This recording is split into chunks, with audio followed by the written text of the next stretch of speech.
لیکن میں آپ کو بتاؤں کہ دنیا جو دکھا رہی ہے حقیقت وہ نہیں ہے. حقیقت تو یہ ہے کہ فلسطینی مظلوم مسلمانوں کی لاشوں کی ڈھیر لگائی جا رہی ہیں اور ان کی لاشیں بچھا کر اس پر اپنا شیش محل تعمیر کیا جا رہا ہے. ایسے میں مسلمانوں کی ذمہ داری یہ بنتی ہے کہ اے مسلمان تو ان فلسطینی مسلمانوں کے درد کو محسوس کر, ان کی تکلیف کو محسوس کر, ان کے دکھ میں ان کے غم میں برابر کا شریک ہو جا, ورنہ کہیں ایسا نہ ہو کہ تو ان کے دکھ میں اس لیے کہ ان کے ساتھ جنگ میں تو شریک نہیں ہو سکتا, جہاد میں تو شریک نہیں ہو سکتا, لیکن اسلام کا مطالبہ یہ ہے چونکہ پوری امت ایک جسم کے مانند ہے, اگر جسم کا ایک حصہ زخمی ہوا ہے تو پورے بدن پر لازم ہے کہ وہ اس کے درد کو محسوس کرے, وہ اس کی تکلیف کو محسوس کرے, وہ اس کی شدت کو محسوس کرے. اس لیے اللہ کا قرآن ایمان والوں کو حکم دے رہا ہے. درد کیسے محسوس کرنا ہے میں اس کو بتا رہا ہوں, اس لیے کہ ہم جہاد میں شریک نہیں ہو سکتے, ہم جنگ میں شریک نہیں ہو سکتے. درد کو محسوس کیسے کرنا ہے؟ اللہ کا قرآن ارشاد فرما رہا ہے یا ایھا الذین آمنوا لا تتخذوا اليہود والنصارى اولیاء. اے ایمان والو یہود و نصارہ کو دوست نہ بناؤ, یہود و نصارہ کو دوست نہ بناؤ, وہ آپس میں ایک دوسرے کے دوست ہے. یہود اور نصارہ, نصارہ یعنی کون؟ دیکھیں ہماری قوم کو یہ بھی نہیں پتا کہ نصارہ کون ہے. وہ مسلمانوں کا ہر باب ہر حصہ وہ جانتے ہیں. اسلام کیا ہے, اسلام کی حقانیت کیا ہے, اور اسلام کو کہاں سے عروج مل سکتا ہے, اسلام کو کہاں سے ڈیمیج کیا جا سکتا ہے. ہمیں یہ نہیں پتا اب تک کہ نصارہ کون ہے. نصارہ عیسائیوں کو کہا جاتا ہے. یہود یعنی یہود اور نصارہ یعنی عیسائی. اور یہود کی بھی الگ ایک ہسٹری ہے, میں ابھی وقت نہیں میرے پاس, میں انشاءاللہ آئندہ کبھی میں عرض کروں گا. لیکن قرآن کہہ رہا کہ اگر تم ایمان والے ہو تو یہود و نصارہ کو دوست نہ بناؤ, اس لیے کہ وہ آپس میں دوست ہے. بعضهم اولیاء بعض, اور تم میں جو کوئی ان سے دوستی کرے, ومن یتولہم منکم فانہم منہم, اور تم میں سے جو کوئی ان سے دوستی کرے گا, قرآن کہتا ہے بے شک وہ انہی میں سے ہے. جو یہودیوں سے دوستی کرے گا, جو نصرانیوں سے دوستی کرے گا, قرآن کہہ رہا کہ بے شک ایسا مسلمان پھر مسلمان نہیں بلکہ وہ یہودی اور نصرانیوں میں سے ہی ہے. اللہ. اب آپ کہیں گے مولانا ہم کہاں سے دوستی کر رہے ہیں, ہم کیسے دوستی کر رہے ہیں؟ تو میں آپ کو بتاؤں کہ آپ ان کی اشیاء خرید کر, مارکیٹ میں بکنے والی چیزیں سب سے زیادہ انہی کی ہے جس کو مسلمان بکثرت اپنی زندگی سے لگائے ہوئے اپنا زندگی کا سفر آگے بڑھا رکھا ہے. جیسے مثال کے طور پر میں عرض کروں, کولگیٹ ٹوتھ پیسٹ یہ اسرائیلیوں کا ہے. میں سمجھتا ہوں کثرت سے اس پیسٹ کا مسلمان استعمال, کوئی اور کرے ہمیں اس سے کوئی مطلب نہیں ہے, وہ تو ان کے سپورٹ میں کھڑا ہی ہو چکا ہے. اسرائیل کے سپورٹ میں وہ لوگ تو کھڑے ہی ہو چکے ہیں.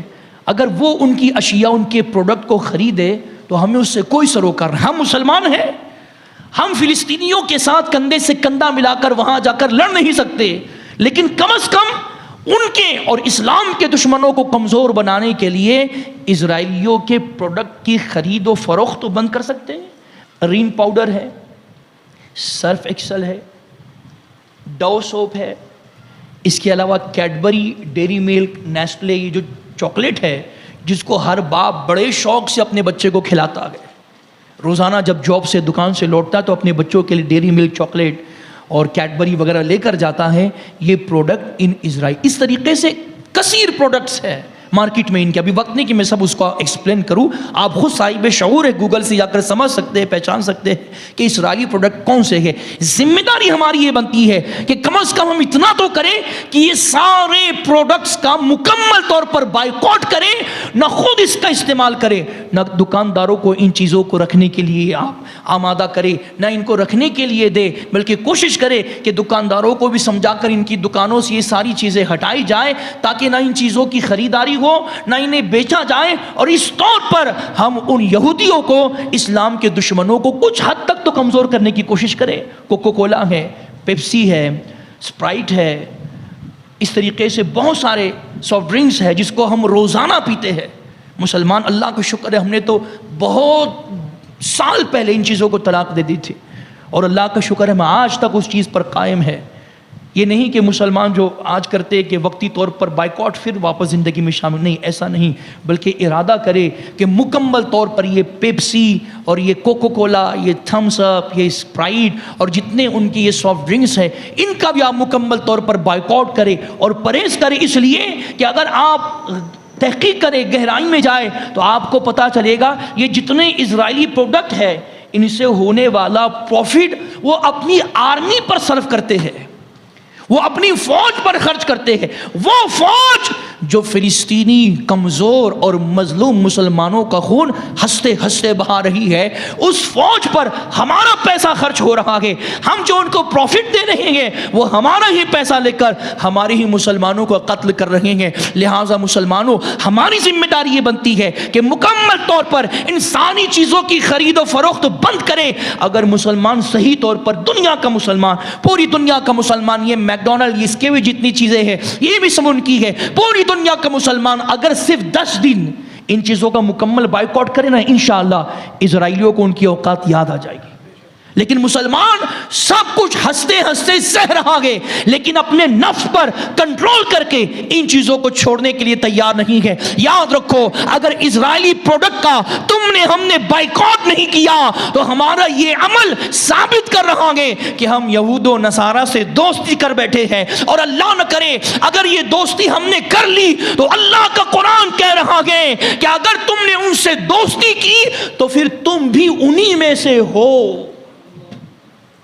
اس لیے مکمل طور پر پرہیز کریں گے انشاءاللہ، اور یہ نہیں کہ ان کی گیدڑ بھپکیوں کی بنیاد اسلام ختم ہو جائے گا، اسلام مٹ جائے گا، ایسا نہیں ہے۔ اس لیے کہ کسی کی جیت اور کسی کی ہار اس بنیاد نہیں ہوتی کہ ان کے پاس مادی طاقت کتنی ہے، ان کے پاس دنیا کا سرمایہ کتنا ہے، ان کے پاس ہتھیار کتنے ہیں۔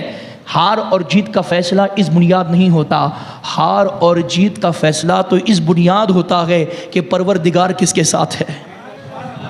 اس لیے کہ ہم ہی تو وہ تھے کہ جو صرف 313 کی تعداد میں بدر میں اترے تھے، میدان بدر میں صرف 313 کی تعداد میں اترے تھے، اور مد مقابل جو لشکر تھا وہ 1000 کی تعداد میں تھا۔ وہاں ہر ایک کے پاس تیر بھی تھی، تلوار بھی تھے، نیزے بھی تھے، بھالے بھی تھے، اور یہاں 313 مسلمانوں کے پاس صرف 8 تلواریں تھی، 8 تلوار۔ ان 8 تلوار میں بھی کوئی ٹوٹی ہوئی تھی، کوئی زنگ آلود تھی، کسی کی پکڑنے کے لیے مٹھی نہیں تھی، لیکن دنیا نے دیکھا کہ نہتے 313 مسلمان 1000 کے لشکر جرار پر غالب آ کر بتا دیے کہ ہار اور جیت کا فیصلہ ہتھیاروں کی بنیاد، مادی طاقتوں کی بنیاد نہیں ہوتا، بلکہ خدا جس کے ساتھ ہوتا ہے کامیابی اسی کے قدم کا بوسہ لینے پر مجبور ہوتی ہے۔ اور یہی تاریخ میدان کرب و بلا میں بھی دہرائی گئی۔ 72 نفوس قدسیہ تھے جن کا مقابلہ کرنے کے لیے 22,000 کا لشکر جرار تھا، لیکن وہی ہوا کہ 3 دن کی بھوک اور 3 دن کی پیاس کی بنیاد بھی ان 72 مجاہدین کو کفر کا زلزلہ اپنی جگہ سے ہلا نہ سکا، بلکہ عالم یہ تھا کہ حسینیت کے سامنے یزیدیت دم توڑتی ہوئی نظر آئی اور اعلان کر دیا کہ ہار اور جیت کا فیصلہ تلواروں کی بنیاد، ہتھیاروں کی بنیاد، مادی طاقتوں کی بنیاد نہیں ہوتا، بلکہ جس کے ساتھ پروردگار ہوتا ہے کامیابی اسی کے قدم کا بوسہ لیتی ہوئی نظر آتی۔ اور آج انہی کربلا والوں کی سنت فلسطینی مسلمان عمل کر کے دکھا رہے ہیں۔ بھوک برداشت، پیاس برداشت، بچہ نگاہوں کے سامنے بم بلاسٹ کی بنیاد چتڑے ہو چکا ہے، لیکن ماں خدا کا شکر ادا کر رہی ہے کہ اللہ تیرا شکر ہے کہ تو نے میرے لال کو بیت المقدس کی حفاظت کی خاطر قبول کر لیا ہے۔ میں نے